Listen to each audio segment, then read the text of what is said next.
Nah, pada saat kejadian itu saya masih shock gitu loh.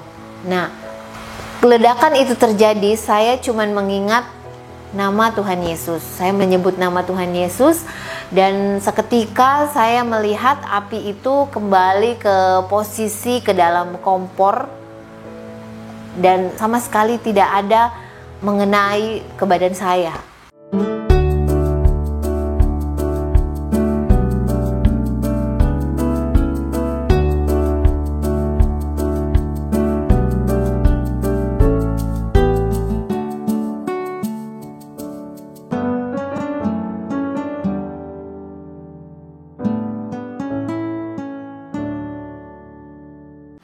Shalom pemirsa Heset, perkenalkan nama saya Nova. Saya sudah menikah. Suami saya Riko Suparlil sudah almarhum. Saya mempunyai 3 orang anak. Yang pertama Jericho, yang kedua Justin, dan ketiga Jonathan. Kegiatan saya sekarang mengurus anak-anak sebagai ibu rumah tangga di rumah.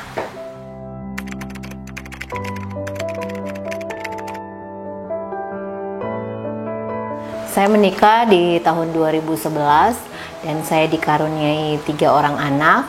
Yang pertama Jericho umur 11 tahun, yang kedua Justin umur 8 tahun dan Jonathan umur 6 tahun.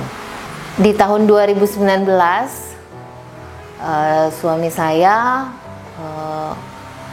masuk rumah sakit dan dia divonis oleh dokter kalau jantungnya itu mengalami penyumbatan dan disarankan untuk melakukan operasi.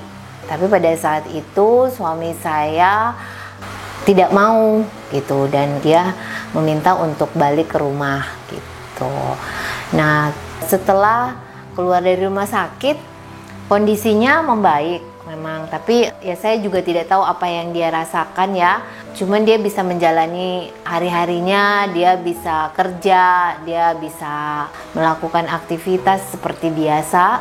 Dan kejadian lagi di sekitar tanggal 28 itu dia di rumah jatuh pingsan dan itu kejadiannya subuh. Agak sempat panik karena saya bingung gitu harus gimana gitu, karena kejadiannya itu subuh gitu kan. Untuk bawa dia ke mobil pun juga kan karena badannya yang begitu besar juga saya nggak tahu harus gimana. Tapi pada saat itu yang terpikir oleh saya cuma berdoa. Saya mencoba untuk membantu dia dengan mengambil jarum dan menusukkan ke setiap jarinya. Dan puji Tuhan akhirnya dia sadar, dia bangun kembali dan dia bertanya pada saat itu dia kenapa gitu loh. Dan saya mengatakan kalau kamu sempat jatuh, pingsan, kamu tidak sadarkan diri. Tapi setelah saya ajak ke rumah sakit, pada saat dia udah sadar dia bilang udah saya udah baik-baik aja. Nah setelah itu kejadian di hari Sabtu malam, besokannya itu kan hari Minggu ya, kami harus bergereja. Saya sempat ngajak dia untuk gereja. Dari situ kami bergereja bersama-sama, beribadah. Nah, di salah satu gereja dan disitulah kami mengikuti altar call untuk didoakan. Pada saat altar call itu saya dan suami saya ada dalam posisi sejajar gitu. Tapi pada saat didoakan dengan pendeta yang ada di gereja itu, tiba-tiba saya tidak terasa saya itu mundur jauh ke belakang gitu loh. Dan pada saat saya membuka mata, saya melihat suami saya itu jauh banget gitu loh, jauh di depan gitu. Ya saya tidak, pada waktu kejadian itu saya nggak ngerasa itu firasat gitu loh. Tapi setelah dia pergi gitu loh, setelah di tanggal 1 Januari 2020 dan sebelum kejadian dia dipanggil Tuhan, malamnya kami masih bersama keluarga, bersama anak-anak mengikuti ibadah tahun baru yang biasanya juga dia tidak pernah kesaksian. itu dengan sigap dia pada saat dibuka ruang kesaksian dia langsung naik ke depan gitu loh. Nah itu yang membuat juga sebenarnya saya agak kaget juga dan bingung. Tapi setelah dia tanggal 1 itu dia pergi, baru kita tahu oh ternyata ini salah satu firasat dia pergi gitu.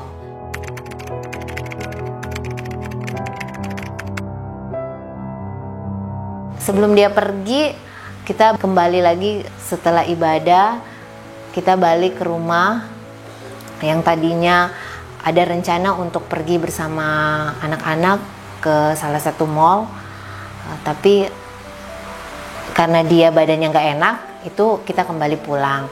Nah, pada saat sampai di rumah, suami saya mengajak anak-anak untuk main kembang api di luar rumah. Nah, itu juga salah satu firasat juga yang mungkin dia tunjukkan sebelum dia pergi, karena itu belum jam 12 malam gitu, belum pergantian tahun, tapi dia sudah mencoba untuk mengajak anak-anak untuk keluar rumah, bermain bersama dia, bermain kembang api gitu, dan dia menikmati itu. Setelah itu dia masuk ke rumah, dia sedikit mengeluh gitu, dadanya sakit. Nah, pada saat itu saya menyarankan dia untuk ke dokter lagi, cuman karena dia nggak mau, ya udah akhirnya kita istirahat. Setelah istirahat itu pas di jam 12 malam, suami saya ajak keluar untuk ngelihat kembang api karena itu udah pergantian tahun. Tapi dia pada saat di kamar dia mengatakan udah, saya tadi udah keluar gitu, jadi nggak perlu lagi. Nah setelah itu saya masuk dan saya ngajak dia untuk berdoa. Disitulah mungkin saat terakhir saya dan anak-anak kami berdoa bersama, dan anak-anak juga udah tidur. Akhirnya dia juga tidur. Nah pada saat malam itu saya juga ya merasa ya baik-baik aja, tapi ternyata pada pagi hari saya bangun di 7:30 pagi dan saya membangunkan suami saya. Ternyata suami saya sudah tidak ada gitu. Dan pada saat itu saya juga agak syok. Saya berusaha untuk panggil keluarga untuk membantu membawa dia ke rumah sakit. Di rumah sakit dokter juga mengatakan kalau dia sudah menghembuskan nafas itu kira-kira 8 jam yang lalu. Jadi mungkin pada saat dia tidur, pada saat jam 12 malam, tidak lama berselang berapa jam dia dipanggil Tuhan.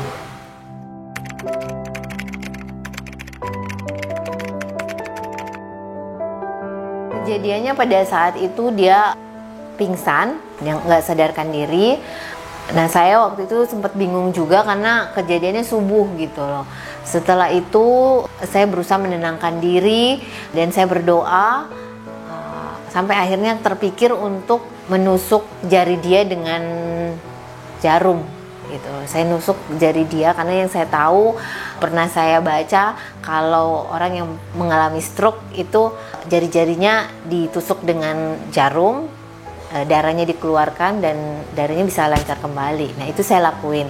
Nah ternyata benar, dia sadar dan dia bangun, lalu dia kembali ke tempat tidur. Lalu langsung saya juga langsung sempat mengurapi dia, kasih minyak urapan, lalu dia tidur.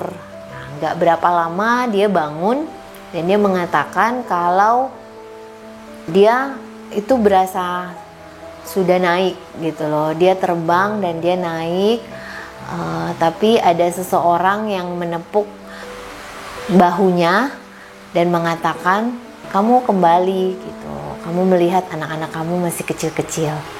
Nah setelah itu dia bangun, dia menceritakan hal itu kepada saya. Ya karena saya pikir itu hanya sebagai mimpi, saya cuman bilang ya mungkin ya itu cuma mimpi gitu. Tapi dia bilang itu seperti nyata karena saya udah pakai baju putih gitu. Baju saya itu ada yang di kamar, baju saya itu yang gambar salib. sampai bajunya pun dia kasih tahu gitu, dia beritahu gitu loh seperti apa yang dia pakai pada saat mimpi itu. Nah, besokannya hari Minggu kami bergereja bersama.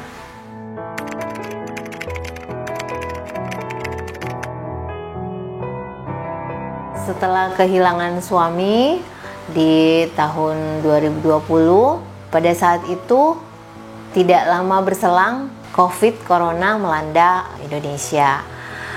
Nah, pada saat itu ada rasa ketakutan juga gitu, karena ya virus ini ya luar biasa ya sangat menakutkan sekali gitu loh. Jadi tapi ada rasa syukur juga karena pada saat itu kondisinya kami tidak bisa keluar rumah. Kami ngerasa itu penyertaan Tuhan yang luar biasa, karena di saat-saat saya berduka, saya kehilangan suami, sebelum dia pergi, itu kegiatan kita memang juga sering dilakukan di luar rumah. Kita bisa sering jalan bersama keluarga gitu, sering ngajak anak-anak main. Dan kalau untuk aktivitas antar anak-anak sekolah itu dilakukan oleh suami. Tapi pada saat itu, pada saat keadaan adanya COVID, ya ada positifnya. Akhirnya anak-anak tidak sekolah, cuman sekolah online. Nah, itu yang membuat saya juga bersyukur banget gitu loh, karena saya tidak melakukan, semua orang mungkin tidak melakukan aktivitas di rumah, yang jadi membuat saya juga bisa bertahan, bisa melewati masa-masa duka kehilangan suami, dan kami bisa tetap survive, saya bersama anak-anak gitu, karena support dari keluarga juga, begitu pula dari teman-teman rohani juga yang begitu banyak membantu, memberikan semangat, memberikan kekuatan buat saya. Jadi sampai akhirnya berjalannya waktu di tahun 2021, setahun suami saya pergi. Orang tua saya pada saat itu berada di sini bersama dengan saya. Di situ orang tua saya justru yang mengalami COVID yang sangat berat pada saat itu. Nah, itu yang membuat saya down juga, karena saya mengingat akan masa-masa di mana saya harus kehilangan suami, dan pada saat saya melihat orang tua saya sakit, ingatan saya itu kembali lagi gitu, karena saya yang merawat orang tua saya. Itu yang membuat saya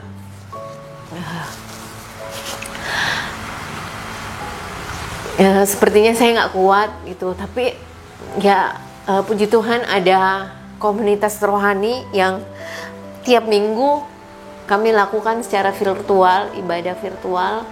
Di situ saya bisa mengeluarkan semua apa perasaan saya, sampai akhirnya saya bisa dikuatkan oleh teman-teman keluarga rohani itu. Sampai akhirnya saya merawat papa saya. Pada saat itu kami belum tahu kalau papa saya itu COVID gitu. Pada saat terakhir di hari yang kurang lebih 14 hari baru kita melakukan pengecekan ke rumah sakit, dan ternyata memang positif. Di situ saya bersyukur banget gitu, bukan karena ngelihat papa saya sakit, tapi karena penyertaan Tuhan yang luar biasa. Di saat papa saya benar-benar dia merasakan yang benar-benar sakit COVID, yang sesak nafas gitu, yang sudah nggak kuat gitu loh. Nah, kejadian itu saya dan anak-anak ada di rumah, dan kita dalam satu rumah tidak menggunakan masker sama sekali. Memang karena kita nggak tahu, karena kalau orang tua saya itu sakit. Tapi luar biasanya tidak ada yang kena, tidak ada yang terpapar. Cuman papa saya aja gitu. Jadi mama saya juga bersama papa saya dalam satu kamar, anak-anak juga bermain seperti biasa, dan saya pun yang merawat papa saya. Sama sekali tidak terkena dan tidak terpapar. Saya luar biasa, saya mengucap syukur, Tuhan begitu baik, Tuhan begitu pelihara saya sama anak-anak gitu loh, sampai akhirnya papa saya sembuh dan papa saya balik ke Makassar, dan kami kembali menjalani hari-hari saya bersama dengan anak-anak. Dan saya terkena COVID itu di tahun 2022 pada saat mungkin suasana mencekam pas adanya COVID itu sudah stabil gitu. Jadi benar-benar itu yang saya rasakan, saya terkena COVID. Ada rasa takut waktu itu karena saya baru ngerasain sakit yang luar biasa gitu. Dan waktu itu suami juga sudah nggak ada gitu ya. Tapi puji Tuhan, Tuhan kasih kekuatan saya bisa mampu melewati itu. Dan sampai sekarang saya masih sehat, Tuhan pelihara bersama anak-anak.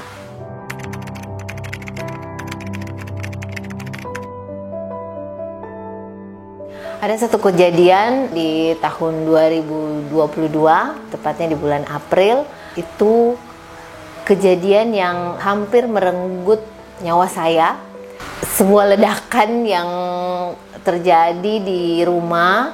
Pada saat itu saya seperti biasa memasak untuk anak-anak. Nah, di saat itu yang saya lihat di kompor gas saya ada api yang menyala di dalam tabung gas itu. Di situ saya cuman sempat terdiam gitu. Saya bingung gitu. Karena saya juga nggak tahu harus berbuat apa pada saat itu. Nah, tiba-tiba kompor itu berubah jadi merah semua, dan itu seketika itu juga langsung meledak bunyi ledakannya luar biasa, dan saya pada saat itu masih berada di depan kompor. Ledakan itu terdengar sampai ke tetangga-tetangga saya. Nah, pada saat kejadian itu saya masih shock gitu loh. Nah, ledakan itu terjadi, saya cuman mengingat nama Tuhan Yesus. Saya menyebut nama Tuhan Yesus, dan seketika saya melihat api itu kembali ke posisi ke dalam kompor, dan sama sekali tidak ada mengenai ke badan saya. Itu hal yang luar biasa yang saya tidak pikirkan sama sekali gitu loh. Nama Tuhan Yesus luar biasa menjaga saya begitu luar biasanya, karena yang saya tahu ledakan gas 12 kilo itu begitu banyak berita kalau yang apalagi di depan kompor pas ya. Kalau bukan rumahnya yang hancur, mungkin dia tidak selamat gitu loh, atau mengalami luka bakar yang mungkin sangat-sangat parah. Tapi luar biasanya Tuhan bekerja luar biasa buat saya. Tuhan menjaga saya dengan menyebut nama Tuhan Yesus. Semua itu bisa dihalau, api pun tunduk dengan nama itu, dan saya pun selamat. Dan tidak ada bekas sama sekali, hanya semburan api sedikit, karena itu saya pada saat saya shock, tempat tabung gas agak terbuka sedikit. Saya sempat terdiam pada saat itu, dan saya mundur karena cuman asap yang ngebul aja. Setelah sadar, saya langsung masuk ke kamar mandi dan saya menyiram badan saya karena saya pikir saya sudah terkena api. Padahal tidak sama sekali, cuman di kaki saya agak perih. Nah, itu setelah itu saya langsung mengajak anak-anak untuk keluar rumah. Saya takut terjadi ledakan lagi. Di situ di luar rumah sudah banyak tetangga-tetangga yang keluar karena mereka dengar suara ledakan itu yang luar biasa banget, itu kenceng banget. Mereka langsung bertanya ada apa. Pada saat itu saya belum bisa ngomong apa-apa karena yang saya tahu api itu sudah di depan mata dan ledakan itu sudah terjadi. Tapi dengan seketika saya menyebut nama Tuhan Yesus, api itu balik lagi dan saya sama sekali tidak terkena apa-apa gitu loh. Saya benar-benar dari kepala sampai kaki sehat semuanya, tidak ada yang, mungkin cuman kaki saya aja yang karena saya siram dengan air itu aja yang luka. gitu. Tapi sama sekali tidak ada tanda-tanda ledakan gitu karena atau rumah saya hancur atau enggak ada sama sekali. Itu luar biasanya Tuhan bekerja buat hidup saya.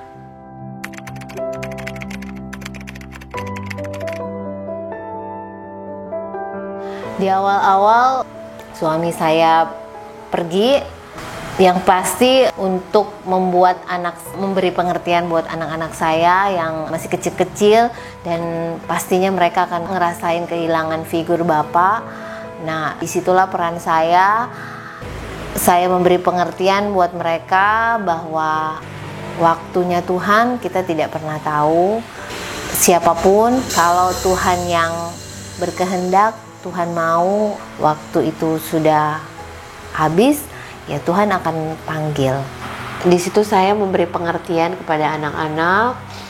Pada saatnya nanti juga kita akan berkumpul bersama nanti di sorga gitu. Karena kita di dunia ini hanya sementara. Tuh, kalau pada saatnya juga siapa saja, bukan cuman papi, kalau Tuhan yang panggil, ya semuanya akan kembali ke sana. Tuh. Nah, dari situ anak-anak bisa mengerti, bisa paham,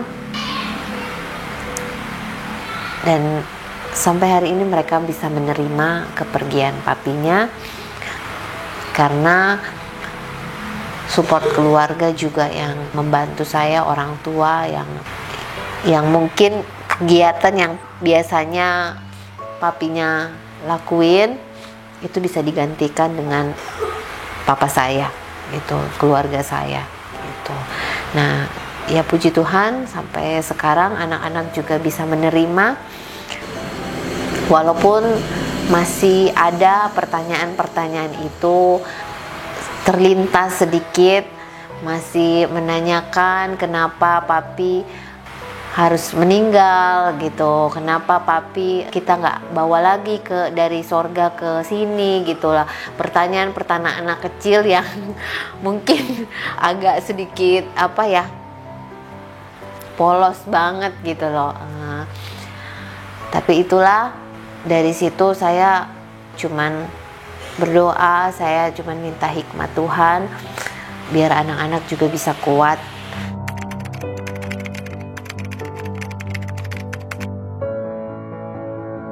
Yang sekarang yang membuat saya bangkit, yang pastinya melihat pertumbuhan anak-anak, itu yang membuat saya bisa kuat, bisa bangkit kembali menjalani hari-hari saya. Dan di situ saya percaya dari 3 tahun suami saya pergi sampai sekarang Tuhan yang menyertai saya dan anak-anak, dibantu dengan keluarga yang begitu banyak membantu juga, mensupport saya, memberikan semangat, baik keluarga saya, keluarga suami, dan juga keluarga-keluarga rohani saya yang luar biasa, membuat saya percaya bahwa apa yang saya alami saat ini memang itu ada rencana Tuhan di balik itu. Tuhan mau membentuk saya gitu. Karena yang dari awalnya mungkin saya juga tidak percaya saya bisa melewati ini semua. Tapi setelah berjalannya waktu, saya percaya, iman saya semakin kuat juga bahwa Tuhan itu ada. Apa yang kita alami selama kita hidup itu bagian dari rencana Tuhan. Tuhan mau membentuk hidup kita untuk semakin berkenan, semakin serupa dengan Tuhan.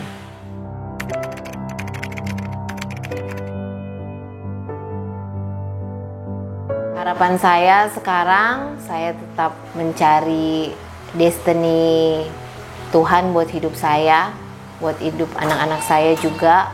Saya berharap bisa membawa anak-anak saya semakin cinta Tuhan, semakin jadi anak-anak yang takut akan Tuhan. Kalau bisa, apapun profesi mereka juga bisa nantinya melayani Tuhan. Karena mereka tahu mereka ada sampai sekarang ini itu karena penyertaan Tuhan.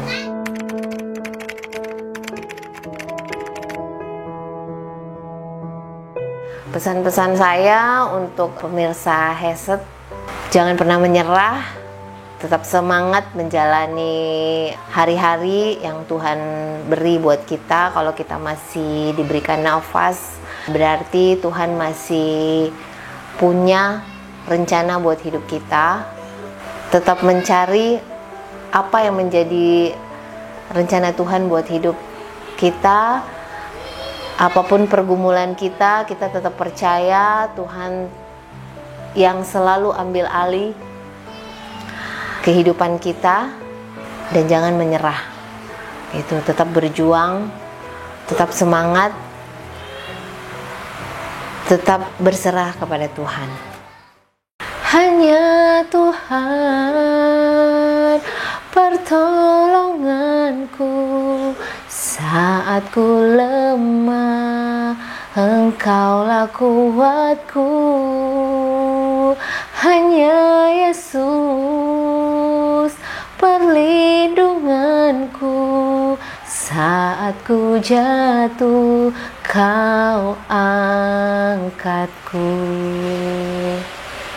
Hanya Yesus perlindunganku saat ku lemah, Engkaulah kuatku. Hanya Yesus perlindunganku saat ku jatuh, Kau angkatku. Saat ku jatuh, Kau angkatku. Saat ku jatuh, Kau angkatku.